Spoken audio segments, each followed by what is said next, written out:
पहिला यो भिडियो हेरौँ अनि त्यस पछाडि भनौँ अनि त्यसमा चाहिएको परिवर्तन हैन। आज फेरि शान्तिप्रिय आन्दोलन हुन्छ भनेर हिजो घोषणा गरेको थियो मिडियाद्वारा र फेरि आज आन्दोलन गर्नको लागि गएको थियो। फेरि प्रहरी बीच र जेनजी बीच आन्दोलन अनि त्यहाँ चाहिँ घाइते भनेर कराइरहेको छन् हैन।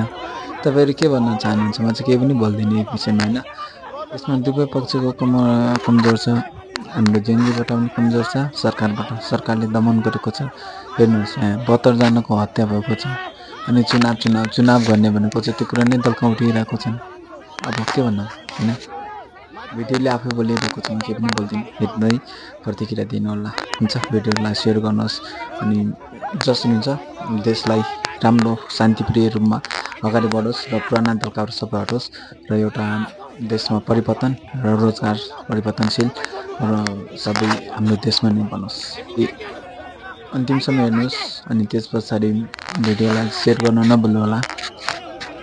लाइक गर्नु, कमेन्टमा जय नेपाल लेख्नुहोस्। त्यस पछाडि भिडियो सेयर गर्नु होला ताकि हामी सबैले बुझ्नु पर्छ कि हामीले सबैले जान्नु पर्यो कि हाम्रो देश हामीले नै बनाउने हो, हामीले नै बचाउने हो।